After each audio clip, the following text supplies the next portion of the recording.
Well, it is Saturday morning and it is about 8 o'clock. And where have I been? Well, I've not been to London to see the Queen. About 10 or 11 days ago, I had a fall and I was in bed asleep, and I got up for a pee like you do when you're an old man in the middle of the night, and heading back to the bed, I was at the side of the bed, and I don't know how or why, I went backwards and cracked my head on the tiles. Oh, it hurt. Whew. I tell you what, certainly brought tears to your eyes. So May helps me get back in bed and I go to sleep, and bit of a headache. The morning after, she wants to go to town to do some shopping, so I get in the car, take her to town, and we're walking around a shop, Mr. DIY, and I went dizzy. I felt not well, bit unsteady. We get out and May wants to go to the market. So I say to her, be quick sweetheart, I don't feel well. And a Thai girl quick and market, those words don't often collide in the same sentence. Anyway, she'd been gone, I'm parked up. She'd been gone a few minutes and I was really unwell. So I got hold of my phone and I called her and I said, darling, you got to come back now. I'm really maishabai, I'm not well. So we meet up, and by the time I've got to May, which is only a matter of 100 yards, my lips were all numb, my tongue was numb. I had like prickly heat, pins and needles all over my entire body, and I could hardly speak, and my limbs really weren't responding. So May takes one look at me and calls for an ambulance. Well, the local ambulance came and took me to Chiang Hospital, which is only a matter of, it was only a kilometre away, 1,000 metres, nothing. And I'm in the hospital, and they're checking me for a stroke. Well, I'm trying to tell them it's not a stroke. I've had 2 strokes. I know what a stroke's like. Very similar to a stroke, but it was all my body, not usually your left hand side for a stroke. But of course I can't really communicate, I can't really tell them, and I'm just trying to mumble, not stroke, not stroke. And I'm trying to say to me, it's the bang on the head I had last night. I knew what it was. Anyway, so not long after, probably within 10 minutes, a friend of mine, Steve, who lives in Turn, originally from, I think, Missouri, America. I'm sure it was Missouri. Lived by the river, lovely fella, comes in because he'd seen the ambulance. He was at the market with his wife. He'd seen the ambulance turn up, and he said to himself, that looks like Gordon's car. That's me. That's me. My God, that's Gordon. So he hightailed it to the hospital to find out what's going on. Anyway, it was lovely to see him, and by the time Steve got there, I was recovering, as it were. So May had said to the hospital, look, we want to go to the private hospital at Chiang Rai, the Bangkok hospital at Chiang Rai. Now in Chiang Rai, we're blessed with about 4 private hospitals, and there's Overbook, there's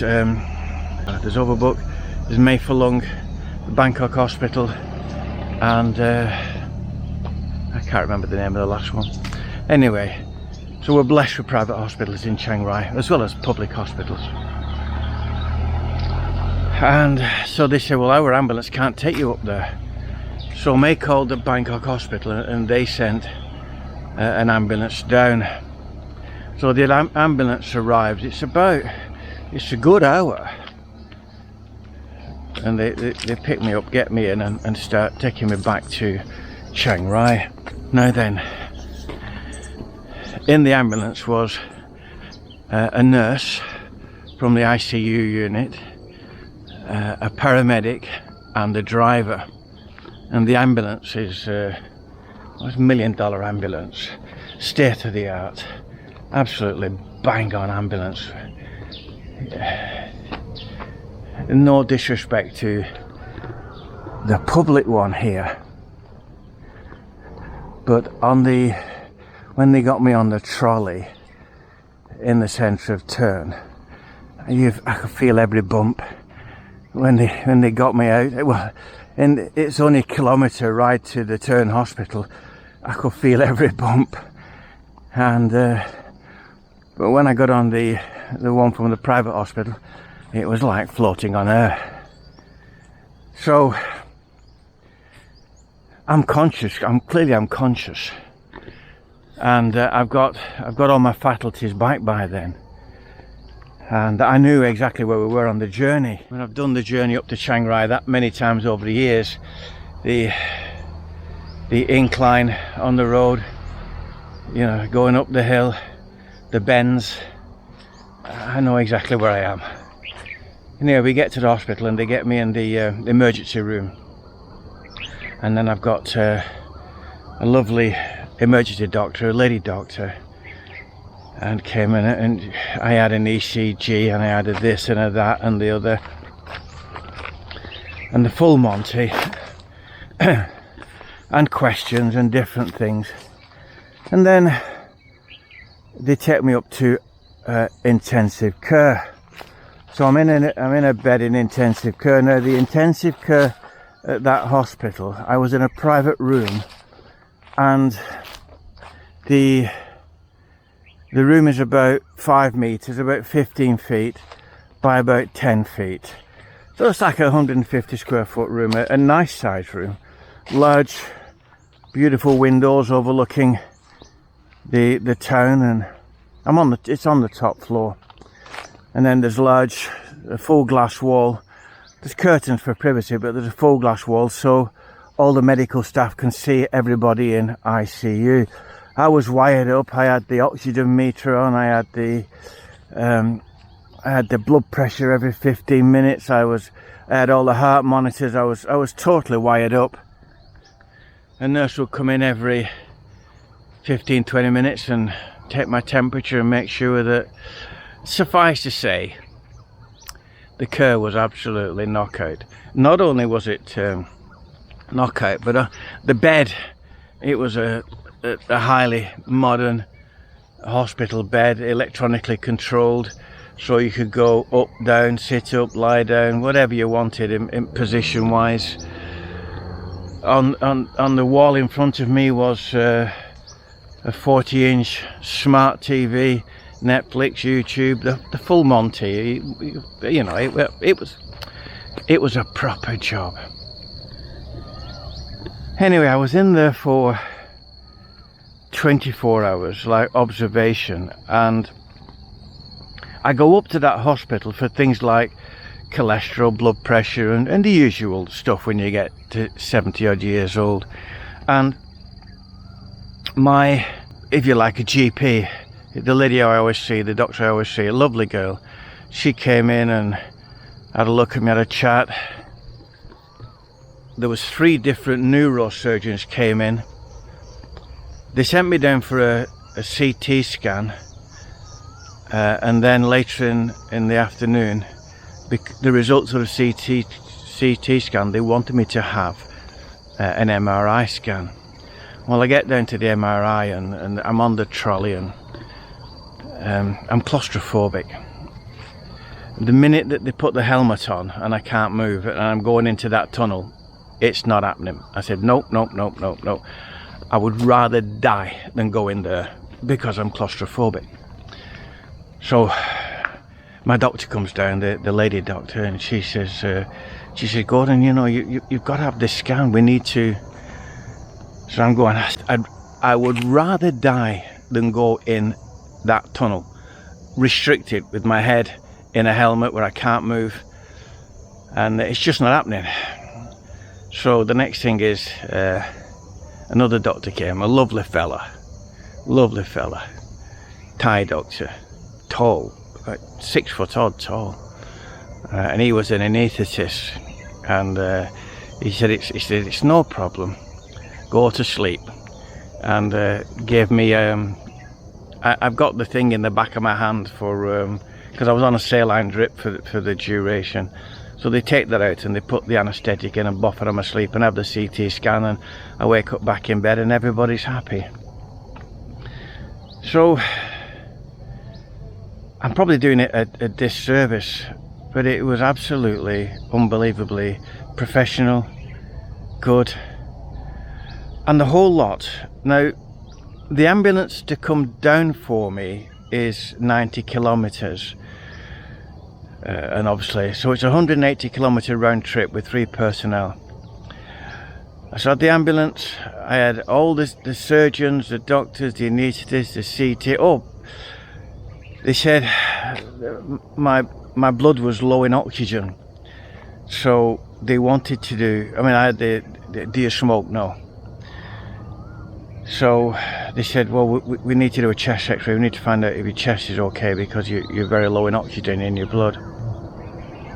So I had a chest X-ray as well, and the whole lot was 59,000 baht. Now, as many of you know, I don't have private medical insurance, because to me, insurance companies are just glorified bookies. They just play the odds. Now, if I went to the doctors once a year in the UK, that would be considered excessive for me. I mean, I'm not an ill person, and this was an accident, not an illness in reality. So I've got friends who've got private medical insurance, and they pay between 50 and 60,000 baht a year. So I was, 10 years here, well in credit. Now then, the cure continues. So they gave me some medication, and what they said that there was a swelling in my brain. The neurosurgeon came, had a look at the CT and had a look at the MRI and said, no, you don't need surgery. Thank God for that, I think. You don't need surgery, but so they gave me this medication. Then they wanted me to see an eye specialist, so I saw an eye specialist a few days later in the same hospital, and they examined my eyes and did deep photographs inside your eyes, and turns out that round each optic nerve there's a shadow around each optic nerve. Now, I've had lens replacement treatment, so the lenses are okay, but they think this shadow around the optic nerve is a result of the pressure on the brain.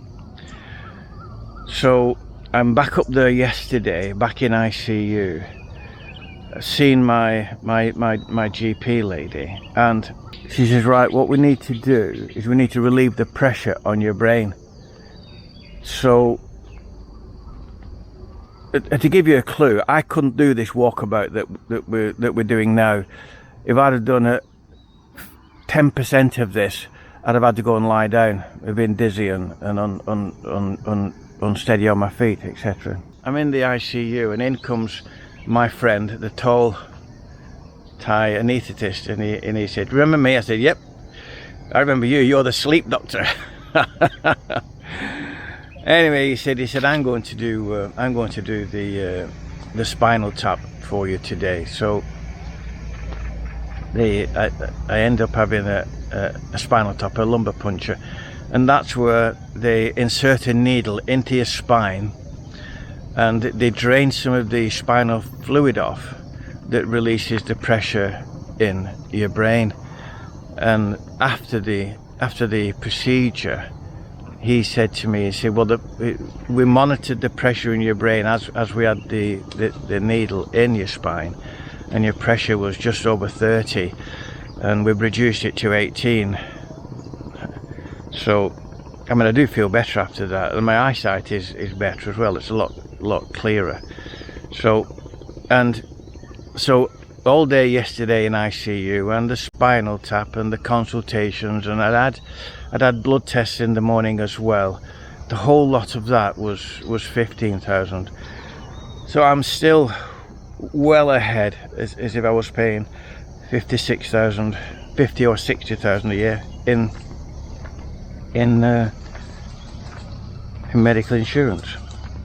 So I'm going to put some pictures on of the hospital, and that give you a clue of the standard. The standard was unbelievable. The nursing care,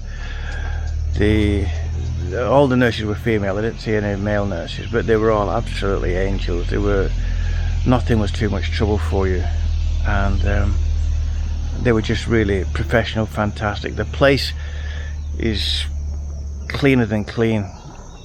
The first day I was in, David Robert Thomas came to see me because he was still in Chiang at that time, and David said, "Wow, what a hospital! This is what they should be like in the UK." What a lot of people don't realise is that places like the UK, the third world countries, that's what they're becoming, third world countries. Places like Thailand, where they're galloping forward with the technology industry. David couldn't believe that all the roads were fantastic, not full of potholes and like they are in the UK, and the infrastructure. Anyway, there you go. That's where I've been. Bye bye for now.